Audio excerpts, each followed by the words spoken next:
Good morning. What if I tell you that you can make great money, fight climate change, and be your own boss? Yes, this you can do by starting a tree nursery. My name is Musembi Ndenge. Welcome to my Kinania Nursery project at Musembi Ndenge Kinani Farm here at Kinani Earth River. Thank you. How do we do this? We will do this by you having a small piece of land. Either you can lease, you can rent, whatever you do, but you can start with a small piece of land. Let's talk about the why. First, the demand is huge, from real estate developers needing landscaping, to government afforestation projects, to farmers looking for fruit trees. Second, it's highly profitable. You can start small and scale up. And third, it's good for the planet. You are literally leaving a legacy of green. It's a win-win-win. You can't start planting. You need a plan. First, research your market. What trees are in demand in your area? Fruit trees, ornamental, timber. Talk to farmers, landscapers, garden shops. Second, choose your legal structure. Will you be a sole proprietor or a limited company? Finally, write a simple business plan. Outline your costs, expected sales, and target customers. You don't need a huge farm. You can start on a 1/8 acre plot. The key things to look for is 1, reliable water source. You must have water every day. Number 2, good security to protect your investment. Number 3, accessible road for bringing in materials and customers to reach you. 4, good sunlight and drainage so that you don't have waterlogging. Here is your shopping list. The seedling trays or tubes, better for rooting development, quality seeds or seedlings for grafting, good soil mixture, forest soil, manure plus sand is perfect. A shade net to protect young seedlings from harsh sun. Water source, a tank and hose pipe is essential. And basic tools, a jembe, a rake, watering can, and tags for labeling.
Sasa hivi tunapanda ambayo tunapanda poli ya kanda na keshi ambayo ndio ile pale sasa ziko kwenye nursery, so tunataka tuzitoe kutoka hapa kwenye miche midogo kwenye makaratasi ambazo ni tube hizi hapa, hizi wanaita 4/6. So tunapanda hiyo miti ya hapa kwanza. So mara ya kwanza unaweka mchanga kama hivi tulivyoweka, ukishaweka elimu maji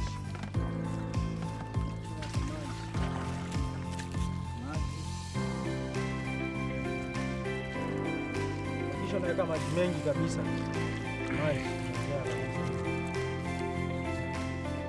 Sasa tunakuja tunatoa mbegu ambazo ziko hapa. Hizi pia nazo unatoa na maji.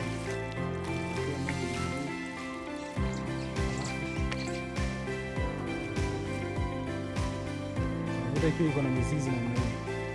Kwa hiyo tunanunua mbegu. Kesho hapo dukani. Antonio, tunaona tunazitoa hizi mbegu. Unang'oa hivi na kisha mizizi na kutoka hivi. Unang'oa chini.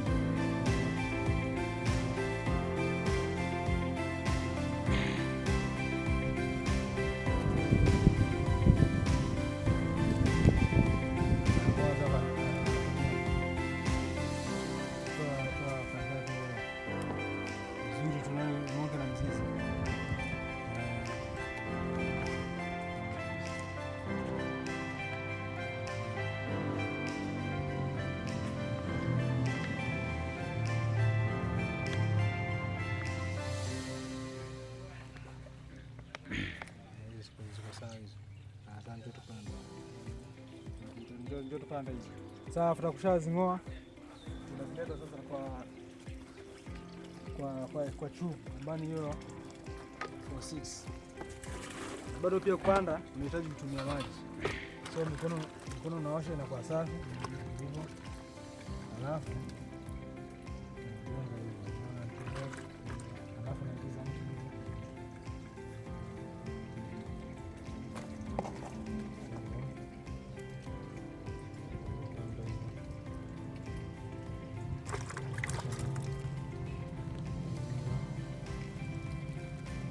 Kuna njia mbili za kupanda, unaweza tumia kama kidole ama unaweza tumia kijiti. Kijiti ndio hicho unatumia. So unajenga hivi.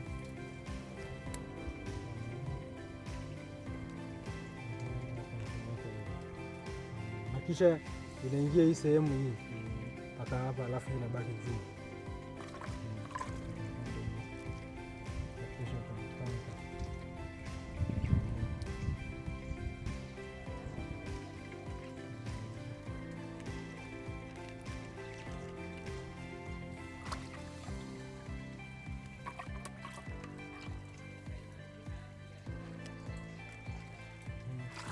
Sasa tushapanda sasa, kesho kulikata. Sasa tunaingojea ipue. Sasa after hapa tutaibadilisha kwenye katasi kubwa ambayo ni 69. Tutakuwa sasa tuko na miti yetu. Sasa tunapanda. Step 5. Daily management and care. The daily management here involves watering. The daily commitment would be number 1, watering. Watering is non-negotiable. You don't have to negotiate there. Water is a must. Number 2, weeding. Weeding is quite crucial. Why? Because you don't want the seedlings to compete for nutrients with the weeds. We need also to go into what is called pest control. In case you see some aphids, you can do pest control. The best method is organic, and we can use rabbit urine. Rabbit urine is very good, both as a fertilizer and as a pest control item. Okay, we're going now into part 4, where we're going to talk about the costs and the profitability. And the cost and profitability will start with what you require to start. You can start with as little as 5,000, between 5,000 and 10,000 Kenya shillings. That is for the seeds. That is for the tubes. Those are the polybags, and also the basic tools. From there, then, when you're talking money again here, is now, let's take for example, now that you want to start selling. Now you've got that, you've started your nursery, and then you've got, like, I'll give you an example. A tree seedling can cost anything from 50 shillings up to 200 plus Kenya shillings, depending on what you're selling. If it's a fruit tree, it could be maybe grafted, maybe not grafted. So the prices vary depending on what you're doing. Again, if you look, if for example in a season, if let's say you sell 500 seedlings in a season at at an average price of 100 Kenya shillings, that's about 50,000. And maybe that season you did maybe 4 or 5 times that, then you can see that the business is sustainable. But again, it's not a get rich quick scheme. You have to be ready to wait. Here is where you have to understand the word delayed gratification. It's not a get rich quick scheme. Thank you very much. How do you find customers? Social media. Create create Facebook page, Instagram account, and even a TikTok account. Post pictures and videos of your healthy seedlings. Word of mouth is powerful. Tell everyone and everybody what you are doing. You can also supply local agro-vets on a commission basis. Go directly to farmers in your area, and there you have it, the complete guide to starting your tree nursery business. It's hard work, but it is incredibly rewarding. Remember, every huge forest started with a single seed. So what are you waiting for?